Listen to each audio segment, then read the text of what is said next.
पाकिस्तान चीन से 40 J-35 fighter jets खरीदने की तैयारी कर रहा है। एक रिपोर्ट के मुताबिक दरअसल पाक को 40 J-35 फाइटर बेच सकता है चीन।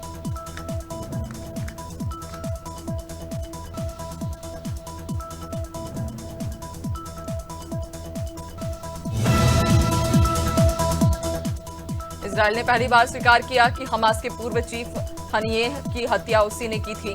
इजरायल के रक्षा मंत्री काट्ज ने एक बयान के दौरान इसकी पुष्टि की। हुती विद्रोहियों के हमले को लेकर दिए बयान में रक्षा मंत्री इजरायल काट्ज ने कहा कि जिस तरह हमने हनियेह और सिनवार को मारा, वैसे ही हुतियों को भी मार दिया।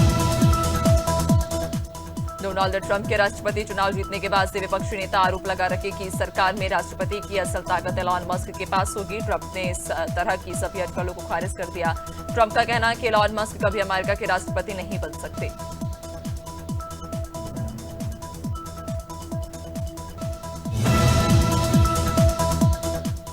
प्रधानमंत्री नरेंद्र मोदी कल मध्य प्रदेश के दौरे पर रहेंगे, जहां वे खजुराहो में केन बेतवा लिंक परियोजना की आधारशिला रखेंगे। ये देश की पहली केन बेतवा लिंक राष्ट्रीय परियोजना पूर्व प्रधानमंत्री भारत रत्न स्वर्गीय अटल बिहारी वाजपेयी का नदी जोड़ो अभियान साकार होगा। केन नदी पर दौधन बांध से 221 किलोमीटर लंबी लिंक नहर बनेगी। लखनऊ में केटी सिंह बाबू स्टेडियम में अटल युवा महाकुंभ का उद्घाटन रक्षा मंत्री राजनाथ सिंह और यूपी के सीएम योगी आदित्यनाथ ने किया। डिप्टी सीएम ब्रजेश पाठक ने शॉल देकर दोनों अतिथियों का स्वागत किया। दोनों अतिथियों ने विभिन्न खेलों के खिलाड़ियों को सम्मानित किया।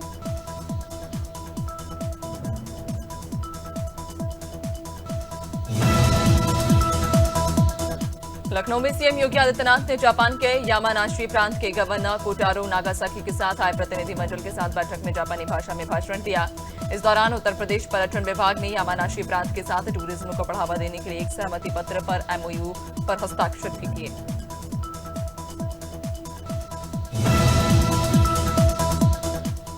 महाकुंभ का आगाज होने वाला सिर्फ चंद दिन ही दूर है। अब इस दौरान शहरी और नगर विकास मंत्री A.K. शर्मा ने कहा कि शहर हमारा है, हम सबको मिलकर इसे ललन टॉप बनाना होगा। मंत्री A.K. शर्मा ने शहीद चंद्रशेखर आजाद पार्क में स्वच्छता महाकुंभ अभियान का शुभारंभ किया।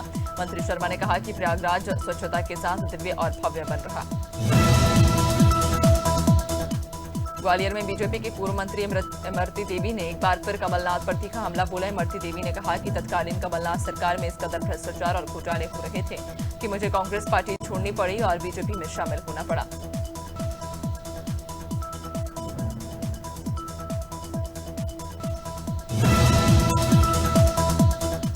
मध्य प्रदेश में साल 2025 की छुट्टियों का सरकारी कैलेंडर जारी हो गया। नए साल में कुल 127 दिन छुट्टी रहेंगी, यानी अगले साल 238 दिन सरकारी कामकाज होगा। साल 2024 की तुलना में 2025 में छुट्टियां कम हुई। दरअसल कुछ त्योहार रविवार को पड़ने की वजह से अवकाश कम हुए हैं।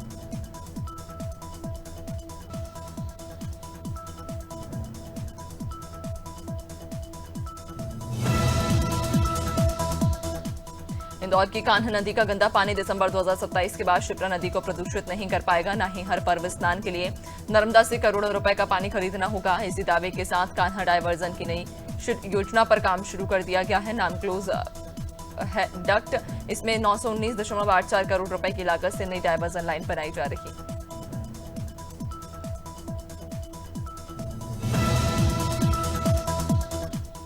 कटनी के बसोर मोहल्ले में दो गुटों के बीच खूनी संघर्ष देखने को मिला। दोनों ओर से लाठी डंडों के साथ धारदार हथियारों से हमला किया गया। इस विवाद में दोनों पक्षों के आधा दर्जन से अधिक लोग घायल हुए हैं।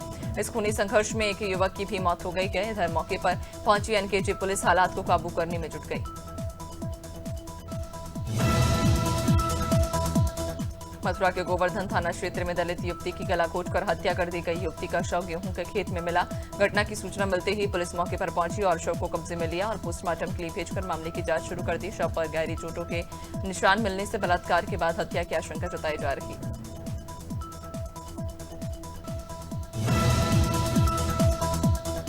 जशपुर में शादी का झांसा देकर नाबालिग का अपहरण कर उसके साथ दुष्कर्म करने वाले आरोपी को पुलिस ने गिरफ्तार कर लिया और नाबालिग को परिजनों को सौंप दिया।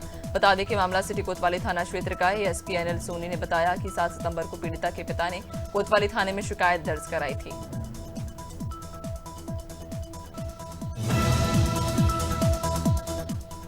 लखनऊ के चिन्हट थाना क्षेत्र में इंडियन ओवरसीज बैंक लॉकर लूटकांड में शामिल बदमाशों से पुलिस की मुठभेड़ हुई, जिसमें 25,000 का नामी बदमाश सोबिंद कुमार मारा गया। पुलिस ने 4 बदमाशों को गिरफ्तार किया, वहीं 3 मौके से फरार हो गए। गिरफ्तार बदमाशों के पास से भारी मात्रा में जेवर, नकदी, पिस्टल समेत कार बरामद हुई। फिलहाल पुलिस अन्य फरार आरोपियों की तलाश कर रही है।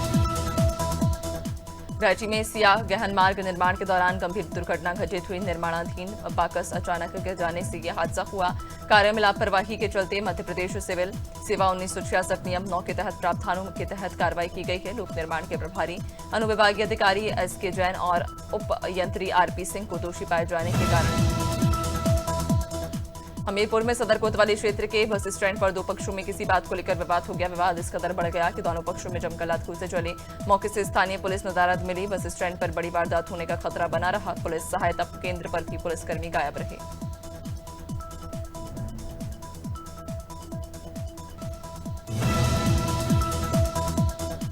खरगोन में लोनारा ग्राम पंचायत के एक पंच की बेरहमी से पिटाई की गई। आरोप है कि महिला सरपंच और 2 लोगों ने डंडों से पंच को बुरी तरह मारा और मोबाइल भी छीन लिया। मारपीट की इस घटना का वीडियो सोशल मीडिया पर वायरल हो रहा। पीड़ित पंच ने एसपी ऑफिस पहुंचकर एएसपी के समक्ष शिकायत दर्ज कराई।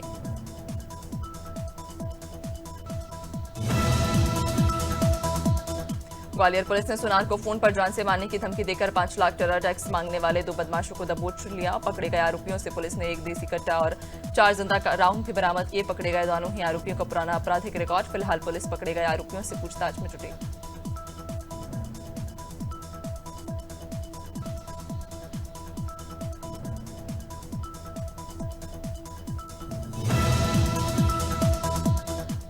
अमरवाड़ा पुलिस ने बाइक चोर गिरोह का पर्दाफाश करते हुए 2 चोरों को गिरफ्तार किया। चोरों के पास से 11 बाइक भी जब्त की गई। पुलिस ने बताया कि आरोपी नागपुर, भोपाल समेत अन्य शहरों में वाहन चोरी की घटना को अंजाम देने के बाद दूसरे जिले के ग्रामीण इलाकों में कम दामों में ग्राहक तलाशते थे।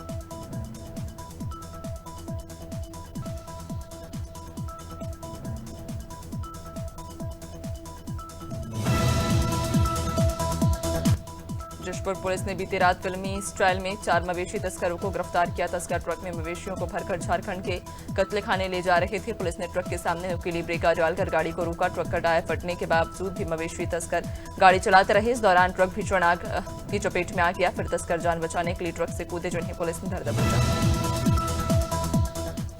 अंबिकापुर में 5 दिनों से लापता नाबालिग छात्रा का अब तक सुराग नहीं मिल सका। मामला बतौली थाना क्षेत्र का। बता दें कि 19 दिसंबर को नाबालिग छात्र घर से स्कूल जाने के लिए निकली थी। इस दौरान छात्रा लापता हो गई। छात्रा के परिजनों का आरोप है कि एक युवक ने छात्रा को बहला फुसलाकर भगाया। पुलिस भी छात्रा की तलाश के प्रयास नहीं कर रही। हमीरपुर के सिसोलर थाना क्षेत्र में सेवानिवृत्त इंजीनियर और उनके साथी को ट्रैक्टर ने कुचल दिया। हादसे में इंजीनियर की मौके पर मौत हो गई, जबकि साथी गंभीर रूप से घायल है। घटना के बाद चालक ट्रैक्टर ट्रॉली छोड़कर मौके से फरार हो गया। सूचना के बाद मौके पर पहुंची पुलिस ने ट्रैक्टर ट्रॉली को कब्जे में लेकर थाने पहुंचा दिया।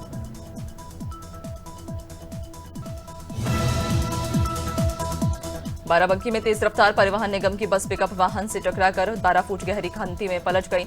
घटना मोहम्मदपुर खाला थाना क्षेत्र की। दरअसल परिवहन निगम की बस सीतापुर के बहादुरपुर जा रही थी। इस दौरान यह हादसा हो गया। सूचना के बाद मौके पर पहुंची पुलिस ने घटना में घायल हुए आधा दर्जन लोगों को सीएचसी में भर्ती कराया। जबलपुर में अतिरिक्त पुलिस अधीक्षक सोनाली दुबे ने कंट्रोल रूम में यातायात व्यवस्था को लेकर बैठक ली। इस दौरान उन्होंने यातायात पुलिसकर्मियों को शहर की यातायात व्यवस्था के सुचारू संचालन के लिए कार्य योजना से अवगत कराया और उसे पालन करने के लिए निर्देशित भी किया।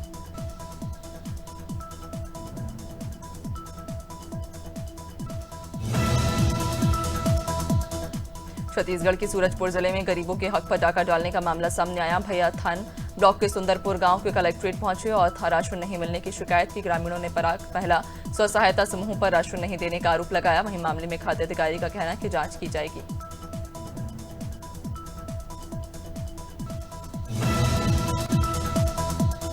दुर्ग भिलाई में क्रिसमस को लेकर चर्चों को रंग बिरंगी लाइटों से सजाया गया। इस अवसर पर मसीही समाज प्रभु यीशु मसीह के जन्मदिन को धूमधाम से मनाता है। वहीं चर्च के प्रमुख पादरी अर्पण तर्पण ने बताया कि प्रभु यीशु मसीह के जन्मदिन को कैसे और किस प्रकार से मनाया जाता है।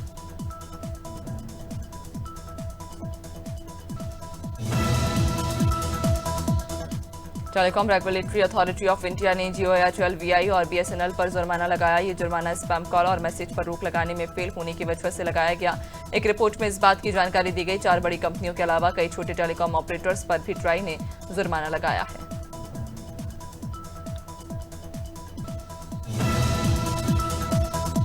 सेंसेक्स आज 300 अंक से ज्यादा की तेजी के साथ 78,850 के स्तर पर कारोबार कर रहा। निफ्टी में भी 100 अंक की तेजी 23,850 के स्तर पर कारोबार कर रहा। सेंसेक्स के 30 शेयर में से 25 में तेजी, 5 में गिरावट। निफ्टी के 50 में से 43 में तेजी और 7 में गिरावट।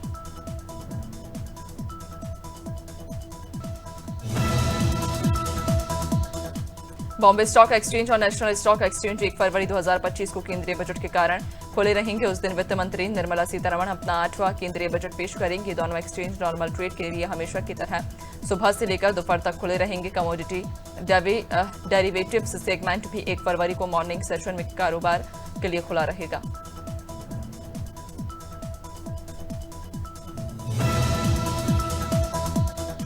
जापानी कार मेकर्स होंडा और निसान ने मर्जर के लिए एमओयू साइन किया। कंपनियों के बीच पहले फेज की बातचीत हुई। कंपनियों ने ऑफिशियल स्टेटमेंट में इस बात की जानकारी दी। होंडा निसान का ये मर्जर अगले साल जून तक फाइनल हो सकता है। कंपनियां इस डील के जरिए एक होल्डिंग कंपनी बनाएंगी।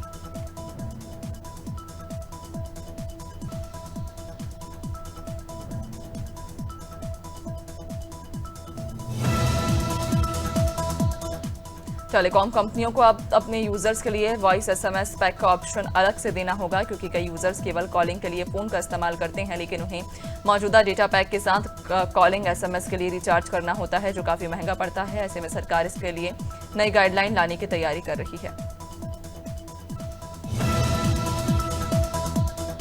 होंडा कार्स इंडिया ने भी अपनी कारों की कीमत बढ़ाने का ऐलान किया। कंपनी के वाइस प्रेसिडेंट मार्केटिंग कुणाल बहल ने बताया कि होंडा की कारों की कीमतें 2% तक बढ़ जाएंगी। नई कीमतें जनवरी 2025 से लागू हो जाएंगी।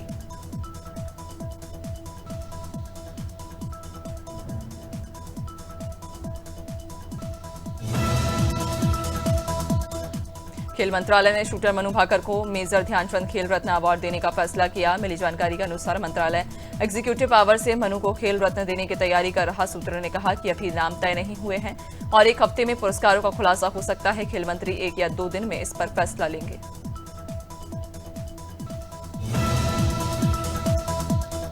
भारतीय तेज गेंदबाज मोहम्मद शमी बॉर्डर गावस्कर ट्रॉफी के लिए ऑस्ट्रेलिया नहीं जाएंगे। बीसीसीआई मेडिकल टीम ने उन्हें अभी फिट घोषित नहीं किया। भारतीय क्रिकेट कंट्रोल बोर्ड की ओर से जारी बयान में कहा गया कि उनकी दाहिनी एड़ी की सर्जरी के बाद वह उस समस्या से तो उबर चुके, लेकिन उनके बाएं घुटने में सूजन है, जिसे ठीक होने में समय लगेगा। भारत की स्टार महिला बैडमिंटन प्लेयर पीवी सिंधु शादी के बंधन में बंध गई। उन्होंने बिजनेसमैन वैकेट साई दत्ता के साथ 22 दिसंबर को शादी की। दोनों ने उदयपुर के उदय सागर झील पर बने 5 स्टार होटल राफेल्स में 7 फेरे लिए। शादी में खेल, राजनीति और फिल्मी दुनिया की कई हस्तियां शामिल हुईं।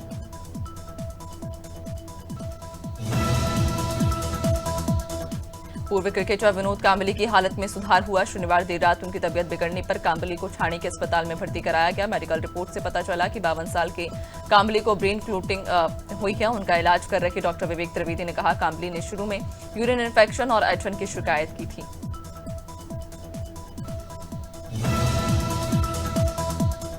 ऑस्ट्रेलियाई बैटर ट्रेविस हेड का मेलबर्न टेस्ट में खेलना तय नहीं है।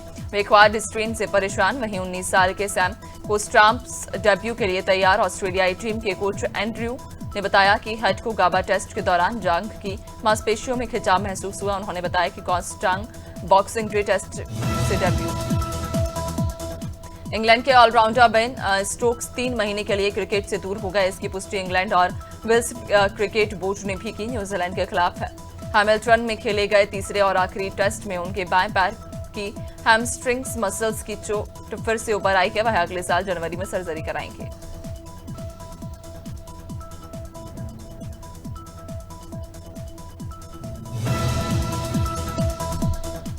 प्रसिद्ध फिल्म निर्देशक, पटकथा लेखक और निर्माता श्याम बेनेगल का निधन हो गया। उन्होंने मुंबई सेंट्रल के वोखाच अस्पताल में आखिरी सांस ली। उनकी बेटी पिया बेनेगल ने बताया, वे लंबे समय से किडनी की बीमारी से जूझ रहे थे। बता दें, श्याम बेनेगल के नाम सबसे ज्यादा नेशनल अवार्ड जीतने का रिकॉर्ड है।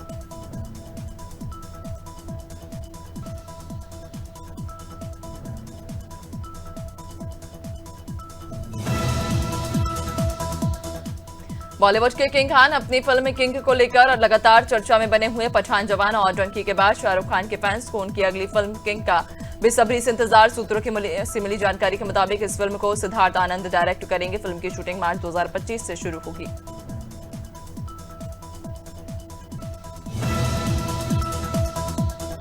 सलमान खान अपनी अपकमिंग फिल्म सिकंदर को लेकर चर्चा में। फिल्म का टीजर 27 दिसंबर को रिलीज होगा। इस दिन एक्टर अपना 49वां बर्थडे सेलिब्रेट करने वाले। हाल ही में बिग बॉस में खुलासा हुआ कि बर्थडे के मौके पर सिर्फ टीजर ही नहीं, सलमान का फर्स्ट लुक भी रिवील किया जाएगा।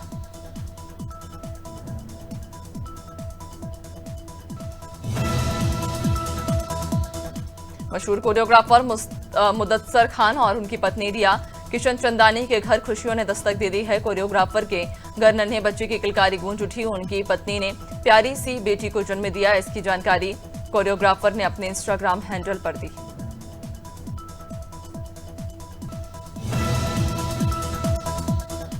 महाकालेश्वर मंदिर में बॉलीवुड अभिनेता वरुण धवन, अभिनेत्री कीर्ति सुरेश और डायरेक्टर इटली कुमार ने दर्शन पूजन किए। तीनों भस्म आरती में शामिल हुए और बाबा महाकाल के दिव्य दर्शन किए। इस दौरान उन्होंने आगामी फिल्म बीबी जान की सफलता की कामना की है।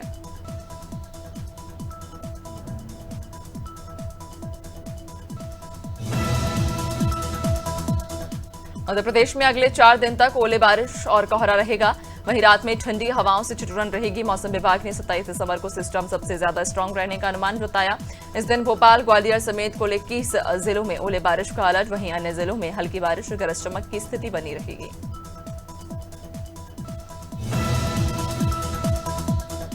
छत्तीसगढ़ में 27 और 28 दिसंबर को सरगुजा और बिलासपुर संभाग के जिलों में बारिश की संभावना जताई गई है। समुद्र से आ रही नमी के कारण बारिश की स्थिति बन रही।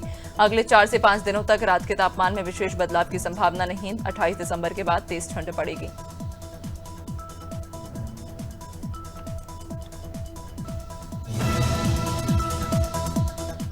लखनऊ में मौसम ने अचानक करवट ली है। देर रात से शुरू हुई बूंदाबांदी के बाद दिसंबर की पहली बारिश दर्ज की गई।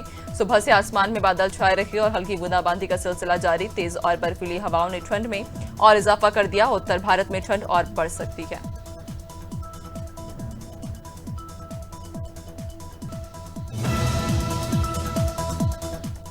राजस्थान में सीजन की पहली बारिश के कारण शहरों में दिन का अधिकतम तापमान में 10 डिग्री सेल्सियस तक की गिरावट हो गई।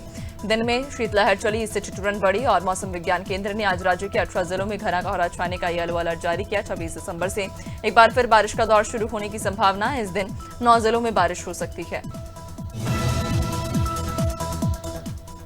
और बिहार के 12 जिलों में आज घने कोहरे को लेकर येलो अलर्ट जारी किया गया है। आज न्यूनतम तापमान और अधिकतम तापमान में 2 से 3 डिग्री सेल्सियस की बढ़ोतरी का अनुमान है। मौसम विभाग के मुताबिक जनवरी से लेकर प्रदेश में ठंड बढ़ेगी। न्यू ईयर से पहले 28 और 29 दिसंबर को 5 शहरों में बारिश की संभावना है।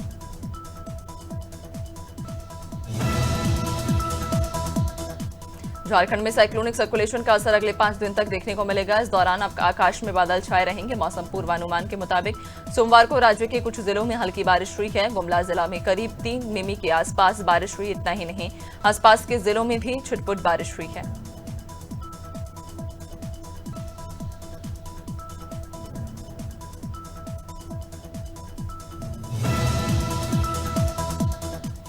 हमीरपुर में मौसम के मिजाज ने करवट बदली। सर्द हवा और बूंदाबांदी ने कड़ाके की ठंड बढ़ा दी है। रोडों पर सन्नाटा पसरा हुआ है। लोग अपने घरों में कैद होने को मजबूर हैं। ठंड से बचने के लिए लोग अलाव का भी सहारा ले रहे।